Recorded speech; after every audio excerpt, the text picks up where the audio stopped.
بسم اللہ والصلاة والسلام علی رسول اللہ اشہد ان لا الہ الا اللہ وحدہ لا شریک لہ واشہد ان محمدا عبدہ ورسولہ صلی اللہ علیہ وسلم۔ آج سحری کے حوالے سے کچھ احکامات ہم ذکر کریں گے۔ سب سے پہلا سوال یہ ہے، کیا روزہ رکھنے کے لیے سحری کرنا ضروری ہے؟ اس کے بارے میں نبی مکرم صلی اللہ علیہ وسلم سے جو احادیث مروی ہیں، اس میں سب سے پہلے جو حدیث ہے صحیح بخاری میں 1923 نمبر روایت ہے، جس میں سیدنا انس بن مالک رضی اللہ تعالیٰ عنہ فرماتے ہیں، نبی مکرم صلی اللہ علیہ وسلم نے ارشاد فرمایا، تسحروا فإن فی السحور برکہ، لوگو سحری کیا کرو کیونکہ سحری کے کھانے میں برکت ہے۔ ایک حدیث میں آتا ہے مسند احمد میں، اور یہ بھی صحیح حدیث ہے، سیدنا ابو سعید خدری رضی اللہ تعالیٰ عنہ سے رسول اللہ صلی اللہ علیہ وسلم نے فرمایا، السحور اکلہ برکہ، سحری کا کھانا کھانا برکت ہے، فلا تدعوہ، تم اس کو چھوڑا نہ کرو، وَلَوْ أَن يَجْرَعَ أَحَدُكُمْ جُرْعَةً مِّمَّا، سحری کھانے کے لیے کچھ نہ ملے تو پانی کا ایک گھونٹ بھر لیا کرو، اسی کو تم سحری سمجھ لیا کرو اور کر لیا کرو۔ فَإِنَّ اللَّهَ عَزَّ وَجَلَّ وَمَلَائِكَتَهُ يُصَلُّونَ عَلَى الْمُتَسَحِّرِينَ، کیونکہ اللہ عز و جل اور اس کے فرشتے درود بھیجتے ہیں، رحمت نازل کرتے ہیں سحری کرنے والوں پر، تو ہمیں سحری ضرور کرنی چاہیے۔ صحیح مسلم میں 1096 نمبر روایت ہے، جس میں سیدنا عمرو بن عاص رضی اللہ تعالیٰ عنہ فرماتے ہیں، بے شک رسول اللہ صلی اللہ علیہ وسلم نے بات ارشاد فرمائی، فَصْلُ مَا بَيْنَ صِيَامِنَا وَصِيَامِ أَهْلِ الْكِتَابِ أَكْلَةُ السَّحَرِ، ہمارے درمیان اور اہل کتاب کے روزوں کے درمیان فرق پتہ کیا ہے؟ سحری کا کھانا۔ نبی مکرم صلی اللہ علیہ وسلم کی ان احادیث کو سامنے رکھتے ہوئے ہمیں یہ پتہ چلتا ہے کہ سحری ضرور کھانی چاہیے، اور سحری کھاتے ہوئے ہمیں ان چیزوں کا خیال رکھنا چاہیے کہ ہم سحری کیوں کھا رہے ہیں، سحری کھانا کیوں ضروری ہے۔ سب سے پہلے تو یہ نبی مکرم صلی اللہ علیہ وسلم کا حکم ہے، دوسرے نمبر پر یہ اہل کتاب کی مخالفت ہے، تیسرے نمبر پر کہ جب ہم سحری کھاتے ہیں تو ہماری عبادت کرنے کی جو طاقت ہے وہ بڑھ جاتی ہے۔ اب ایک شخص ہے جو بھوکا ہے، تو کچھ وقت کے بعد جب وہ عبادت کر رہا ہوگا اور اس کی جو عبادت ہے اس میں کمی آنے لگ جائے گی، کیونکہ بھوک کی وجہ سے وہ پریشان ہوگا اور اسے غصہ بھی آئے گا، چھوٹی چھوٹی بات پر بھوکا انسان چھوٹی چھوٹی بات پر غصہ کرتا ہے۔ تو بہت ساری چیزیں ہیں، بہت سارے مقاصد ہیں جو شریعت نے ہمیں سحری کھانے کا حکم دیا ہے، تو ہمیں سحری کھانی چاہیے۔ دوسرا سوال ہے کہ سحری کھانے کا وقت کیا ہے؟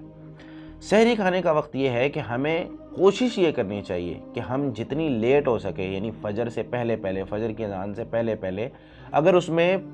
50 یا 60 آیتوں کا، جس طرح کی ایک حدیث میں آتا ہے،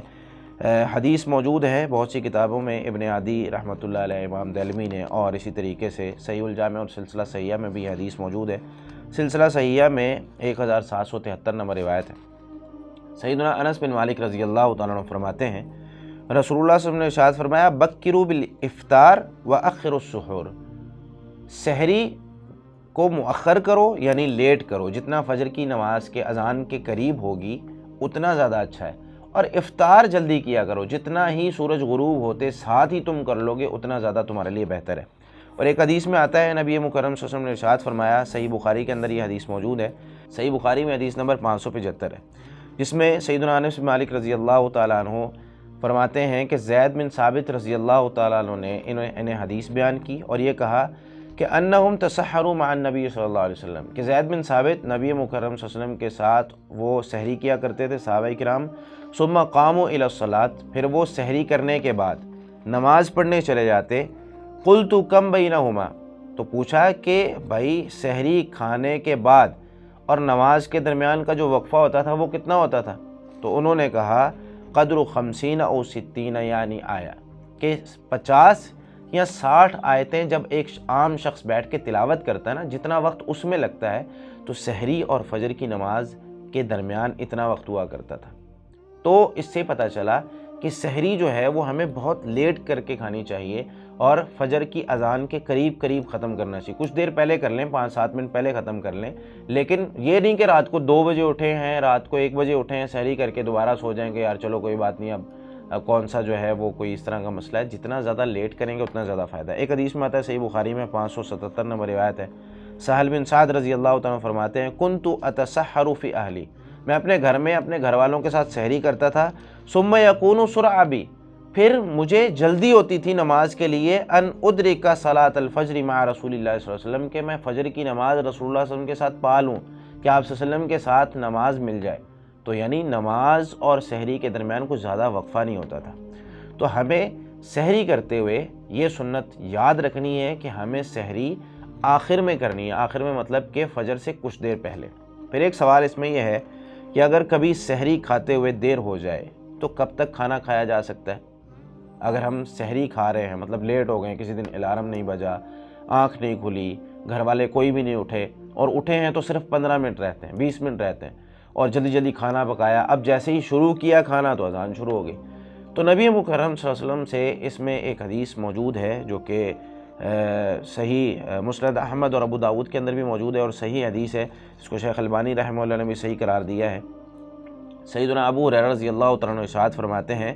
اذا سمع احدکم النداء والاناء على يده فلا يزعه حتى يقضي حاجته منه، جب تم میں سے کوئی اذان سن لے، اذان ہو رہی ہے اور کھانے کا برتن اس کے ہاتھ میں ہے، تو تب تک نہ چھوڑے اس کو جب تک کہ اپنی اس سے حاجت نہ پوری کر لے۔ یعنی بندہ کھا رہا ہے اور ابھی اس کو جو ہے وہ بھوک باقی ہے اور برتن میں کچھ کھانا باقی ہے، تو یہ جو وقت ہوتا ہے نا سحری کا، یہ یکدم نہیں ختم ہو جاتا۔ یعنی ہم یوں کہیں کہ یہاں پر سوئی جو ہے وہ 12 کے اوپر آئی ہے تو وقت ختم ہو گیا، بس اب سب کچھ چھوڑ دو اچانک، نہیں، یوں نہیں ہوتا، بلکہ اس میں کچھ وقت ہوتا ہے اور وہ آہستہ آہستہ ختم ہوتا ہے۔ سحری کا وقت آہستہ آہستہ ختم ہوتا ہے، نماز کا وقت آہستہ آہستہ شروع ہوتا ہے، 5-7 منٹ، 8 منٹ، 10 منٹ اس میں لگتے ہیں۔ تو ہمیں جب اذان شروع ہو، پہلی بات تو یہ ہے کہ اس کا تعلق اذان کے ساتھ نہیں ہوتا۔ اذان ایک وقت پر دی جاتی ہے جو کہ اندازاً ایک وقت جو ہے مقرر کیا گیا ہوتا ہے۔ اللہ رب العالمین نے ہمیں سحری کا جو وقت دیا ہے وہ ہے جب فجر طلوع ہو جائے، اور فجر طلوع ہونا ہمیں شہروں میں تو پتہ نہیں چلتا، یہ گاؤں دیہات میں یا صحرا میں پتہ چل جاتا ہے، یا جہاں پر جو ہے وہ آسمان بالکل صاف ہو اور روشنیاں زمینی کم ہوں تو وہاں پتہ چل جاتا ہے۔ اللہ رب العالمین ارشاد فرماتے ہیں سورہ بقرہ کی آیت 187 میں، وَكُلُوا وَاشْرَبُوا، تم سحری کرو، کھاؤ اور پیو، حَتَّى يَتَبَيَّنَ لَكُمُ الْخَيْطُ الْأَبْيَضُ، حتیٰ کہ تمہارے لیے سفید دھاگا من الخیط الاسود، سیاہ دھاگے سے واضح ہو جائے، من الفجر، فجر کے وقت،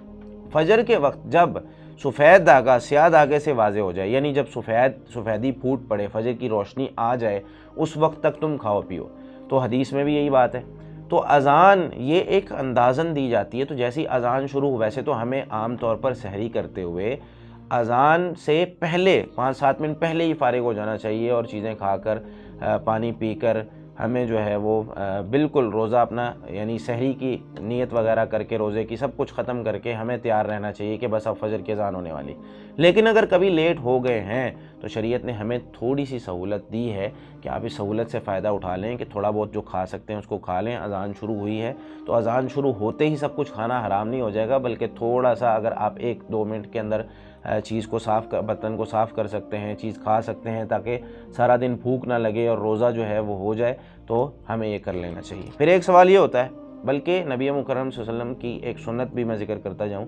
کہ نبی مکرم صلی اللہ علیہ وسلم سحری میں کھجور بھی کھایا کرتے تھے۔ آپ صلی اللہ علیہ وسلم سحری میں کھجور کھاتے تھے، اور یہ آپ صلی اللہ علیہ وسلم کی سنت ہے، یہ صرف افطاری کی سنت نہیں ہے، ہمیں سحری میں بھی کھجور استعمال کرنی چاہیے۔ حدیث میں آتا ہے، سنن ابو داود میں روایت ہے 2345 نمبر، نبی مکرم صلی اللہ علیہ وسلم ارشاد فرماتے ہیں، نعم سحور المؤمن التمر، یا نعم سحور المؤمن التمر، مومن کی بہترین سحری کھجور ہوتی ہے۔ سحری میں بہترین کھانا مومن کا وہ کھجور ہوتا ہے، تو ہمیں سحری میں بھی کھجور استعمال کرنی چاہیے۔ پھر ایک سوال اس میں یہ ہوتا ہے کہ اگر سحری نہ کھا سکیں تو کیا روزہ ہو جائے گا؟ سارے گھر والے اٹھے ہی نہیں، فجر کی اذان ہو گئی، اس کے بعد بھی آدھا گھنٹہ گزر گیا، پھر جا کر کہیں آنکھ کھلی، تو کیا اب سحری تو کھا نہیں سکتے، تو کیا اب روزہ ہو جائے گا؟ تو کئی لوگ یہ سوال کرتے ہیں، تو جی ہاں، روزہ ہو جائے گا، سحری کھانی ضروری ہے، لیکن اگر نہ کھا سکیں تو روزہ ہو جائے گا۔ کیوں؟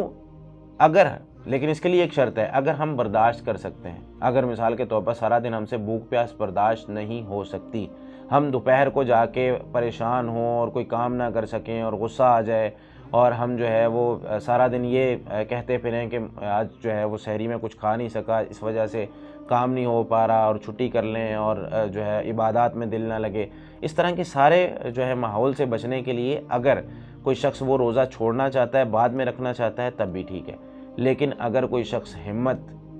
کر کے روزہ رکھ لیتا ہے اور کہتا ہے کہ ٹھیک ہے بغیر سحری کے میں روزہ رکھنا چاہتا ہوں، تو وہاں سحری چھوڑ دینے سے کوئی فرق نہیں پڑے گا۔ اللہ رب العالمین ہمیں رمضان المبارک کی تمام عبادات اچھے طریقے سے کرنے کی توفیق عطا فرمائے، اور اللہ رب العالمین ہماری عبادات قبول فرمائے۔ جزاکم اللہ خیر۔